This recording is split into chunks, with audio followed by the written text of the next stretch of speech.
Yesterday afternoon, I was briefed on the reports provided by our brave men and women in uniform who are currently working around the clock to stabilize our hardest hit long-term care homes.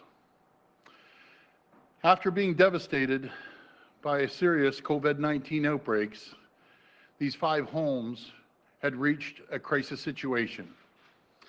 And that's why we called in the military for help. We knew these homes were having serious problems and needed help. But until yesterday morning, we didn't know the full extent of what these residents were dealing with. The reports they provided us were heartbreaking. They were horrific. It's shocking that this can happen here in Canada. It's gut-wrenching, and reading those reports was the hardest thing I've done as Premier, knowing that so much more needs to be done. But what I am feeling, what we all are feeling, is little in comparison to the hardship that these residents and their families have had to endure. There's nothing worse than feeling helpless when it comes to protecting a loved one. So please, pray for these residents. Please pray for their families. And as hard as this is for everyone, as hard as it will be to hear some of these details, I believe that the public needs to see these reports. You need to know exactly what I know. You deserve to know what I know as Premier. That's why I ordered these reports to be released in their entirety. Right now, our number one priority remains protecting these residents, continuing to stabilize the conditions in these homes and across the system. Each of these homes has a hospital partner supporting them. These hospitals have stood with us through the darkest days. The expertise, knowledge, and dedication of our hospital partners has been absolutely critical. And we will continue to need our incredible hospitals as we move forward. And thanks to the help of our hospital partners, thanks to the incredible work of our armed forces, thanks to their sacrifice and dedication, the conditions in these homes is stabilizing. But there's still so much more work to be done. I'm calling on the Canadian Forces to extend their current mission for another 30 days. I spoke to General Vance last night and again this morning. I thanked the brave men and women of the Canadian Armed Forces. Thank you for putting up your hand. Thank you for going into those homes in crisis. And most of all, thank you for bringing these incredibly serious issues to light. I know the public wants answers, and I promise you, my commitment to the people of Ontario is that I will get those answers. There'll be accountability. There'll be justice for these residents and their families. As soon as we receive these reports, we launched a full investigation into these allegations. This includes an investigation by Ontario's Chief Coroner. The results of these investigations will be shared with police to look into any possible criminal charges.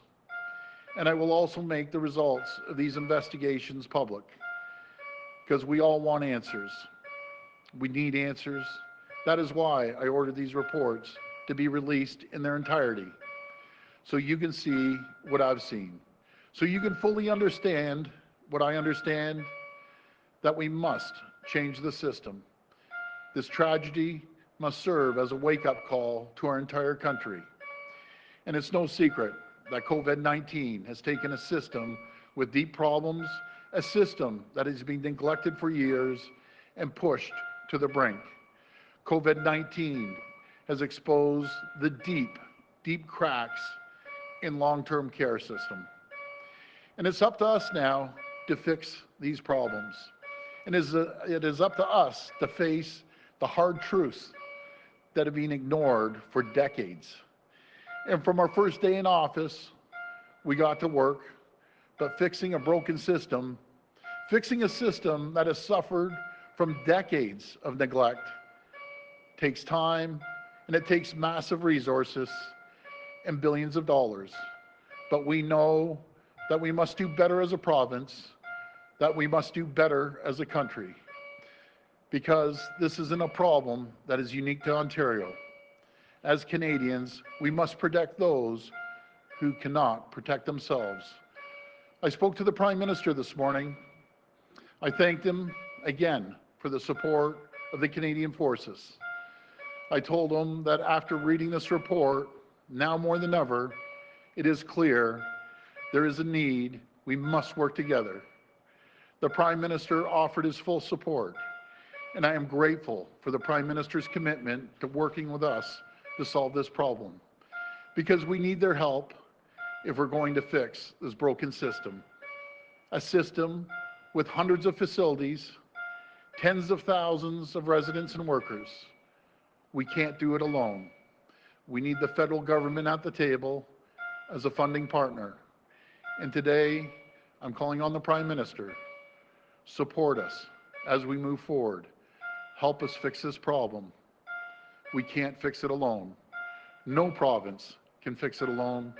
As Canadians, we need to protect these residents. My friends, you should expect nothing less. As a province, we should expect nothing less. As a country, we should expect nothing less. And as your Premier, I expect nothing less. I will do everything in my power. I will move heaven and earth to do what is right, to help these people, to help those who need us. That is our job. It is our responsibility, and we will stop at nothing less. Thank you, and God bless the people of Ontario. Now I'll pass it over to Minister Fullerton.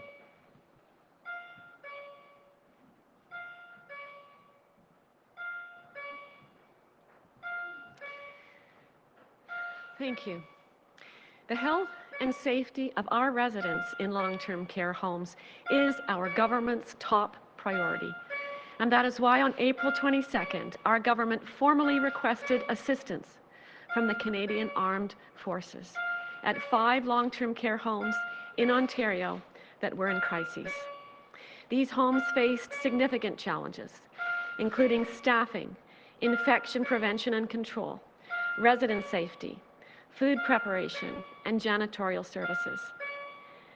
The findings outlined by the Canadian Armed Forces report are gut-wrenching and appalling. We are taking immediate steps to address the serious findings in the report. 1 death has been referred to the coroner for investigation. In addition to the continued regular inspections, the Ministry of Long-Term Care Inspections branch will immediately investigate specific critical incidents referred to in the report. Thanks to the efforts of the Canadian Armed Forces, as of yesterday, we have seen significant improvement in these 5 homes. And we continue to take this situation seriously and will continue to act fiercely to provide a safe and caring place for our most vulnerable to call home. And as we begin to see our long-term care homes start to stabilize, our government will be launching an independent commission into Ontario's long-term care system beginning in September. We will continue to act to keep Ontarians safe, and we will continue to be transparent with the people of Ontario. We have said all along that our long-term care system needs to be repaired and advanced, and we will do just that for our loved ones. Thank you. We'll go to the phone line for questions. Just a reminder, it's 1 question, 1 follow-up. First question. Your first question comes from Sean Shepherds with the Canadian Press. Please go ahead. Hi, Sean. Good afternoon, Premier. if all of these troubling allegations, observations were made at just 5 homes in the province, I'm wondering what you think is happening at the other homes in the province, and how will you ensure that these conditions are not permitted in these homes, the homes that are in question today, or other long-term care facilities across the province immediately? Well, first of all, Sean, I'm going to tell you what happened when I received the report yesterday. The first thing I said to the team, our health team, long-term care and Ministry of Health, is number one, we have to stabilize the situation. Not just in the 5 homes, we have to make sure we go right through the system. Number two, to make this transparent, to put it out to the public until they know what I know. And I've said that from day one. Anything that I receive is going directly to the public after I get briefed within 24 hours. And then we have to put corrective action measures in place immediately, right across the board. And as I've always said, Sean, I inherited this system. The buck stops with me. I take full ownership. But my job is to fix a broken system that's been broken for decades. And I can assure the people of Ontario that I'm going to move heaven and earth to make sure that we leave no stone unturned, and we're going to fix the system. No matter what it takes, no matter what cost it takes, I'm going to make sure we protect the most vulnerable people in these homes. Premier, in light of this report today, I noticed that you're still sticking to this plan to hold a commission of inquiry in September and not a full public inquiry. Why are the findings today not enough to convince you to hold a full public inquiry? Well, first of all, everything's on the table. I'm not ruling out anything after reading this.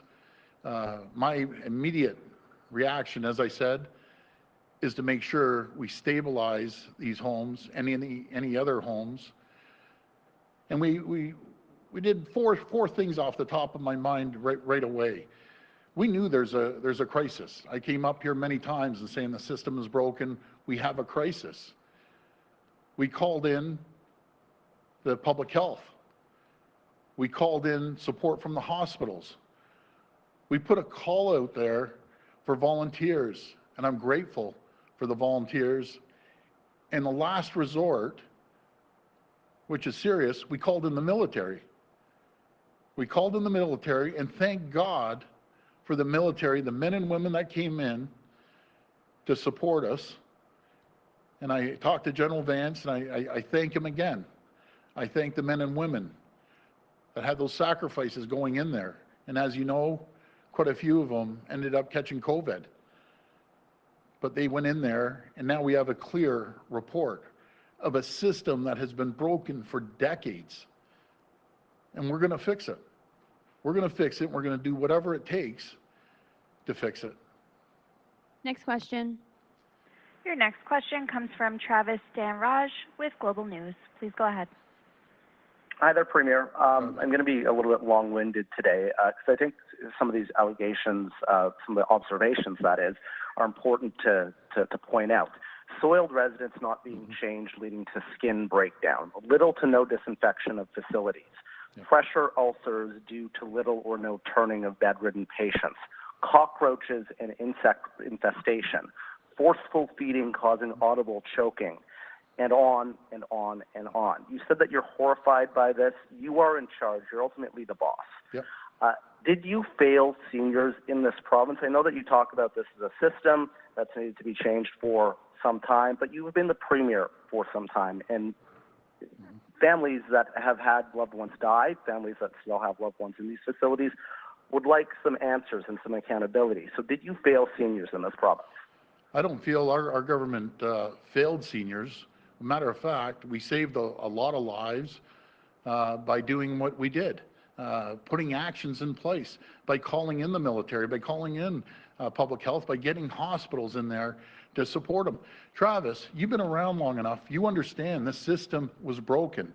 I take full accountability for the system that we inherited. But I can tell you, I'm going to fix this system. I'm going to fix this system no matter what it takes. But you're right, the buck stops with me, and I take ownership. I take full ownership of this. But it's a system that just doesn't affect Ontario. You've seen what's happening in Quebec.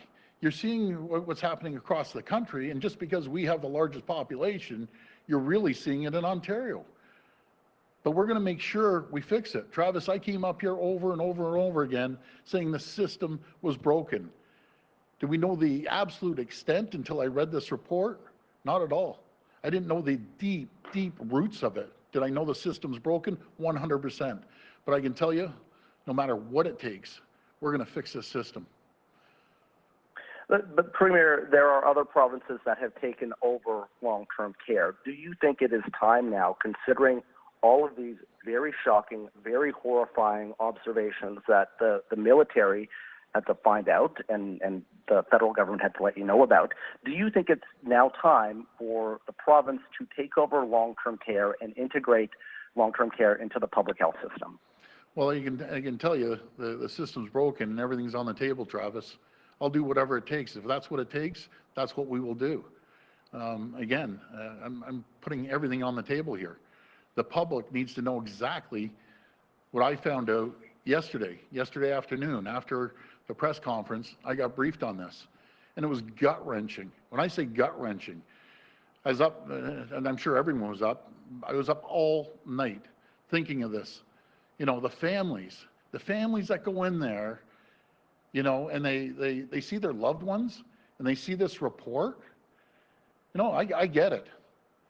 You know, it's heart-wrenching. You want to go in there and get your loved one and take them out and protect them. And when COVID came into these homes, not only did it affect patients, it affected workers, and a lot of workers were scared to show up to work. We had to get other people in. We had to get volunteers. We had to get public health in. And there was a crisis. And I've said there's a crisis in these long-term care homes. The question is, how are we going to fix the problem? We will fix the problem with the support of the federal government. We need to revamp this situation, because I can stand here right now and tell you, I'm sure Ontario is not the only province that has crisis in long-term care. Has it come to the top in other provinces? Maybe because they're smaller provinces? No, it might not have come to the top. But you see what's happening in Quebec? They're facing the same struggles, even worse struggles than Ontario has. But it's unacceptable. You know, I think it's appalling. I think it's disgusting what has happened.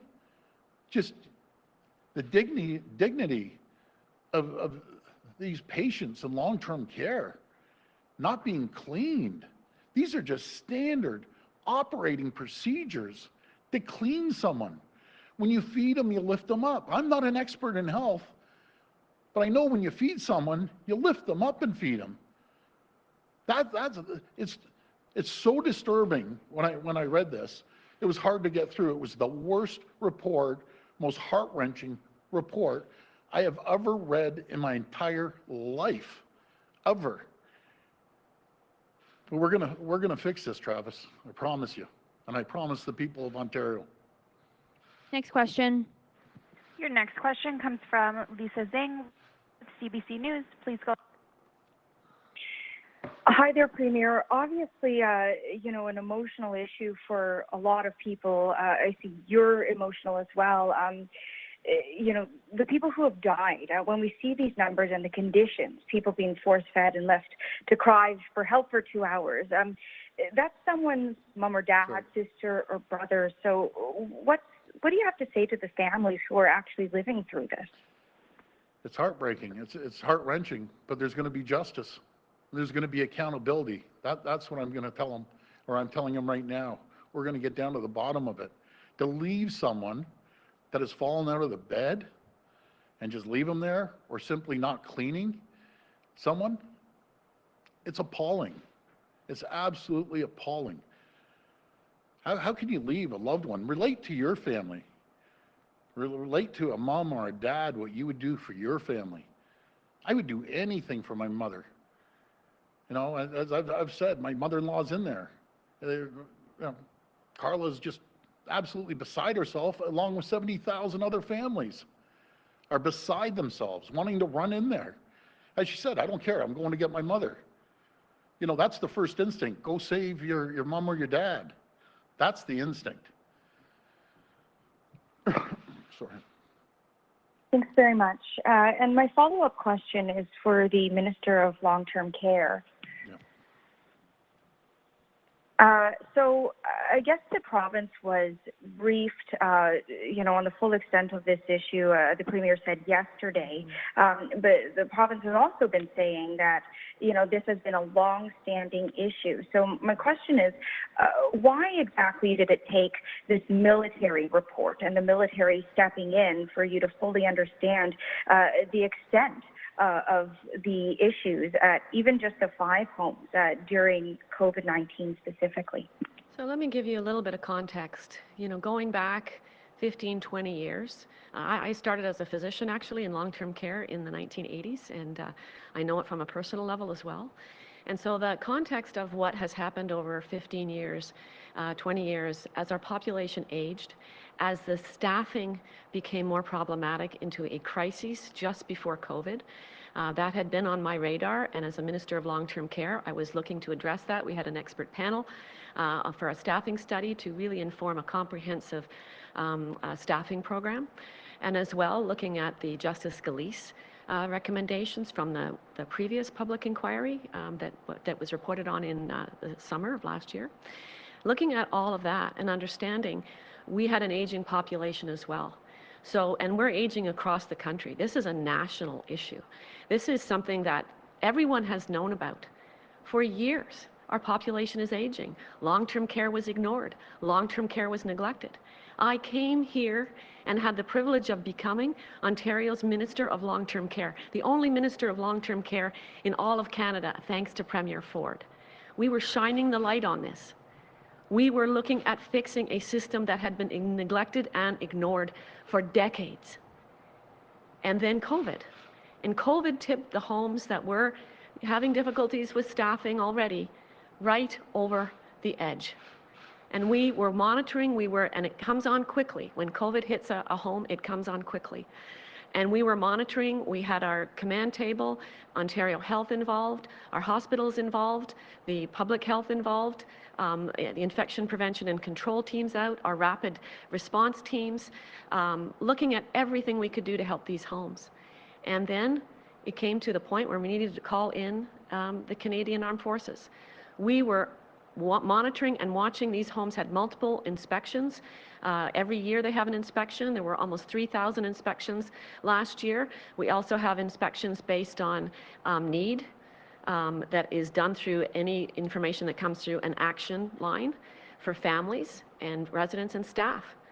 So this has been something a long time coming, and I am determined, our government is determined and committed to fix this problem once and for all. And that's why we're going to have a commission. We also have short-term solutions, medium-term solutions, and long-term solutions. It's absolutely essential. I'm glad that the Armed Forces has demonstrated this. I value their report. It's gut-wrenching, as has been said. Canadians cannot tolerate this. We need all levels of government to come together. Thank you. Next question. Your next question comes from Robert Benzie with the Toronto Star. Please go ahead. Hi, Premier. I understand that you and the minister are very upset by the revelations, but the province has had an inspection system all the years that you've been Premier, all the years that you've been in government, the previous government was in office. Didn't the inspections ever reveal anything, and are you going to have to revamp that system given that it clearly didn't expose those problems? Well, I'll tell you, we're going to revamp everything, but the best person to answer this, Robert, is the Minister of Long-Term Care. I'll pass it over. So looking at the inspections overall, the Auditor General had a report And on the heels of that, the inspection process was changed to a risk-based assessment and inspections. But we have 175 long-term care inspectors. They're out in investigating and inspecting homes. They also provide a point person for any home needing PPE or support or staffing.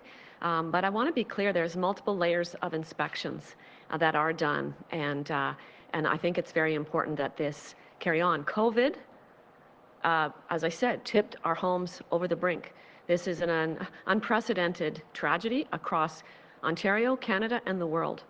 So we are in an unprecedented situation, but we need to evaluate everything and understand how we move forward, making sure that our residents in long-term care are treated with respect and dignity, and the staff get the support that they need. And back to the Premier. Premier, you said that everything is on the table in terms of what you're going to do to reform the system. Does that include having a publicly funded, publicly run, publicly operated long-term care system, so you no longer have private homes, so that it's just a system like we have with our hospitals? Is that what you want to see down the road? Well, Robert, once we get it in front of the table and we get every single detail, that decision will be made. As you know, Robert, we financially wouldn't be able to sustain that. Now, if the federal government comes in to support us, that will make it more sustainable. And I just want to mention, I don't want to paint a broad brush on 626 long-term care homes, because it's just not fair. Is there an issue? Absolutely, there's an issue. Was there a massive issue with these 5? Yes, there was.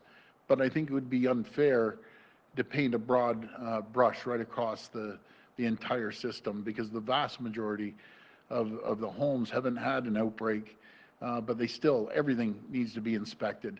It's a simple thing, Robert. As our parents teach you a lot of things, I never forget what my dad told me.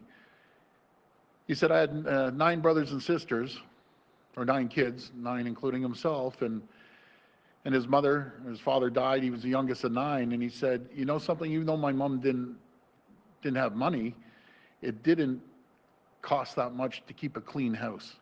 And same with our factory. He says, you know, it doesn't cost that much money to keep something clean. I see the same thing in long-term care. It doesn't cost that much money to make sure things are sanitized and there's a clean working environment for people to work in, and especially the patients. And that's one of many things we need to focus on. And you read that report, Robert, you see a lot of it is cleanliness, just simple cleanliness. That you can go in there and just keep the place clean. But these are the items that we're gonna be all over, and we're gonna fix this. Next question. Your next question comes from Brian Lilly with the Toronto Sun. Please go ahead. Premier, I asked this question to the officials in the technical briefing, and quite frankly, they tried to pass off BS and bafflegab instead of giving a real answer. So I'm hoping that you and Minister Fullerton can both answer this. Why did it take the military going into these 5 homes to highlight these problems? If these were some of the worst hit homes in Ontario that required you to ask the federal government to send in the military, why, in the name of everything, why did you not know that there were these problems? I'll tell you what I know, and I've always told the public what I know. I know that there was a crisis. I know the system that we inherited was totally broken, and we asked for support from public health. They went in there. That wasn't enough. We called the hospitals, local hospitals, to help us. They went in there, made sure Ontario Health was there, and we asked for volunteers. And the only answer I can really be clear on is, yes, inspections happen, and these folks come in there, but it took the military to be there 24/7 every single day until you live, breathe, eat it, and you're there 24/7. You could have an inspection in there for a couple days, 3 days, a week, but until you're there around the clock at nighttime and during the day.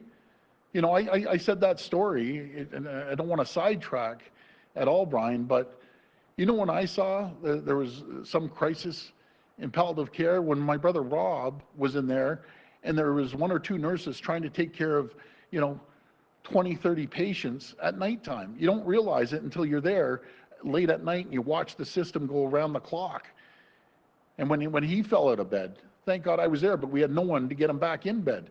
That's when you find out there's cracks in the system, by living the system around the clock every single day. Then you really find out what is going on. And then you also have the military that's accountable to the general and the federal government. Not being threatened, and I'm not saying anyone's being threatened, by the way, but not feeling intimidated if they go out and say there's massive problems in the place I work. That's my opinion. That's what I'm taking from this over the last 24 hours. And you need someone very transparent, like the military, to go in there and say, here are the goods, as ugly and as heartbreaking it is, here it is. That's where you get the real answers. And that's why I'm requesting, we need the military for another 30 days. We appreciate the brave men and women that serve. And I mentioned that to the general yesterday and this morning, and I just can't thank him enough, and all the men and women that went in there. I understand they're still in Quebec. We need the same. So, Premier, as a follow-up, you said that the public should know all the information that Yes. you know within 24 hours of you finding it out. Mm-hmm. You mentioned yesterday that you're tracking by postal codes, that there are select hotspots, and yet your office, your government, refuses to release information by postal codes. Why did that seems to go against exactly what you're saying? Why won't you release that information? Well, I think anyone, they look in public health, it's public information, where the hot spots are. I don't want to stigmatize one certain, 10 streets, but people know where the hot spots are. I mentioned them yesterday. I can pass this over to the Minister of Health. Thank you.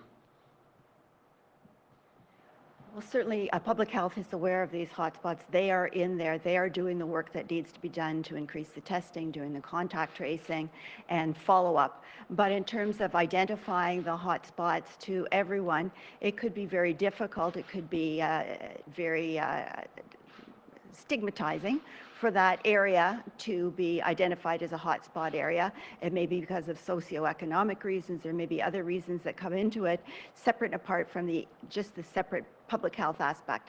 In additional ways, it could be very difficult for businesses that are trying to come back to be identified as becoming from a hotspot area. We want to make sure that everyone has an opportunity to reopen successfully. So the situation is being dealt with by the public health units, but it's a situation where you have to balance the public's awareness and right to know with, on the other side, the demoralizing and stigmatizing effect that this could have on that particular area in question. So we want to do the right thing. We're doing the work there. We're doing the testing and the contact tracing. Next question. Your next question comes from Julianne Lemarax with Radio Canada. Please go ahead. Yes, good afternoon, Premier. Good Julianne. afternoon, Ministers. You seem very surprised by the report that you read, Premier, but a recent class action suit on behalf of family members of the residents of Orchard Villa suggests your government was aware of serious complaints of abuse and neglect at that home. So why didn't you act sooner? Well, as soon as we got a report on Orchard Villa, we sent people in immediately. I was talking to the MPP, the local MPP, that night at 11 o'clock at night, and we ended up getting the hospital in there immediately.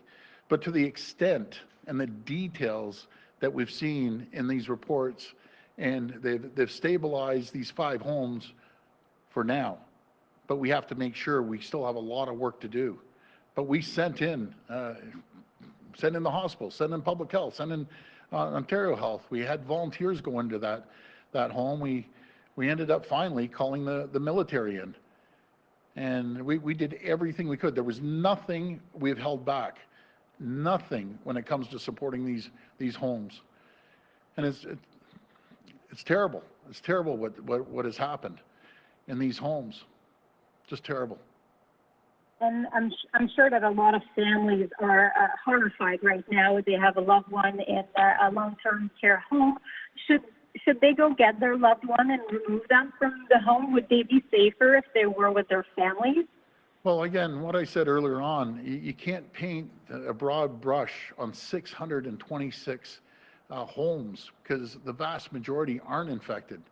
And we appreciate the work that those homes have done. But yes, is it concerning? As I said earlier, absolutely it's concerning. And I used our example. We're blessed. I think West Park, as far as I can see and what I've heard, they've done a very good job. But there are systems that haven't been implemented in these other 5 homes. And, you know, I could sit here. I don't believe in giving people excuses. I just don't. These are the reasons, and this is what we're going to do to fix it. And we are going to fix it. But we are leaving nothing on the table to have the resources go into these hospitals.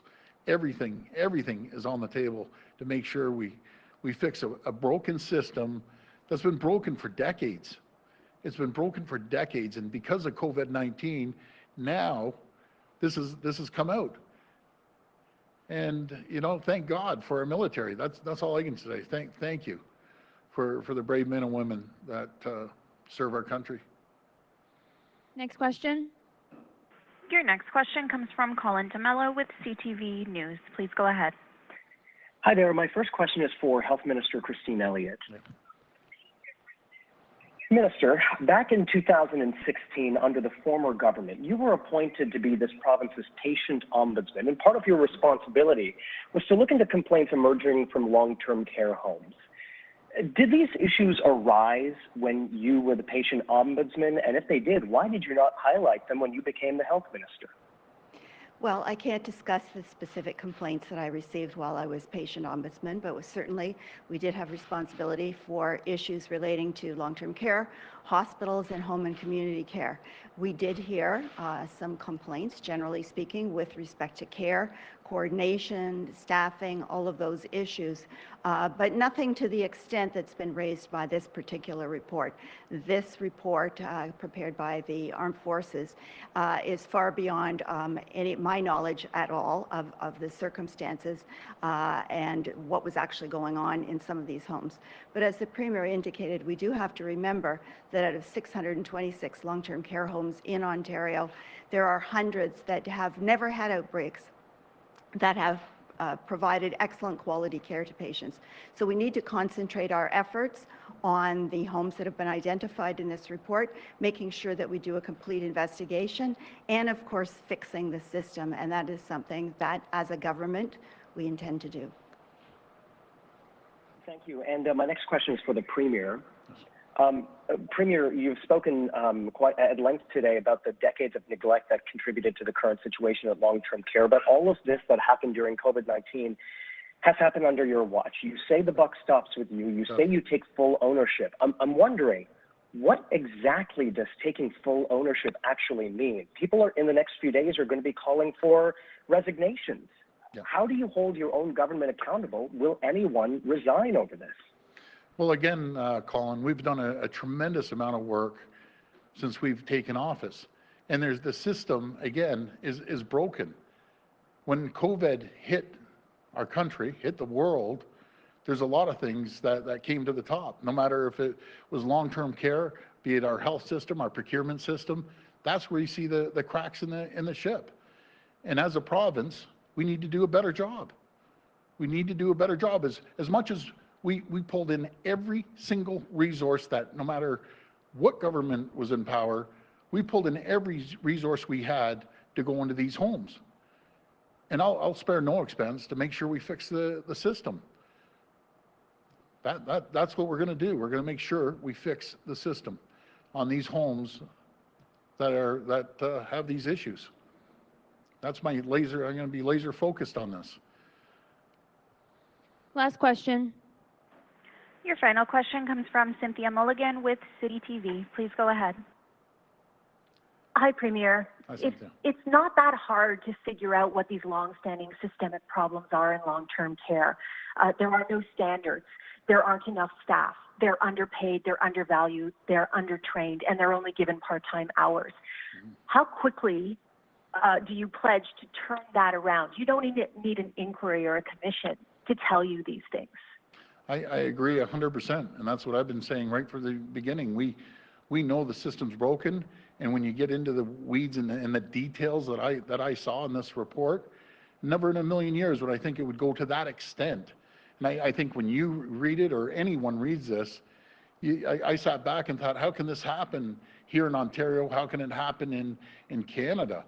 Because again, as sure as I'm standing here, it isn't just happening here in Ontario, but it's all hands on deck. It's immediate action. We've already launched an investigation.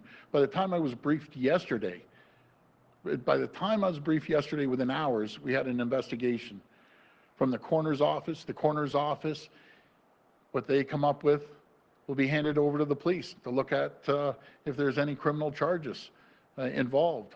As I always say, I can't direct the police, and they won't need direction. Once a coroner's report comes out, it'll be handed over to the police to determine if they need to do a further investigation and charges being laid for neglect. Premier, you have mentioned a couple of times that we can't paint all of the 600 plus long-term care homes with the same brush, and I agree with you in principle. And you keep pointing to these 5, but we have heard from family members that it is far more widespread than just 5. Not too long ago, I spoke to a woman who said she saw her mother briefly through the window, and she wasn't dressed properly. She clearly hadn't been bathed. She looked like she was starving, and she was begging her to get her out of there. So how widespread do you think these serious systemic issues actually are? Well, as soon as I mentioned this to the Prime Minister, and I don't believe it's just 5. We have to do a deep dive into all the homes, and we're going to need the resources to do that. And that's why I'm asking for the federal government to help us and support us, because I just don't believe. I don't believe it's all of them, but I believe there's more than 5. I believe there's more than 5 in this province, and I believe there's more than 5 in other large provinces, not so much maybe the small ones, but the large ones. And we need a system standard, as I say, SOP is a standard operating procedure that applies right across the country. No matter if it's in Quebec or Ontario or BC, we need a system that everyone goes by. And we have to put standard operating procedures and, trust but verify. And we need to do more verification. And this report says it all. And we have to do a deep dive. That means people staying there around the clock. I don't care what it takes. They can stay there around the clock and monitor these homes until we get it right. Thank you. Thank you, everyone.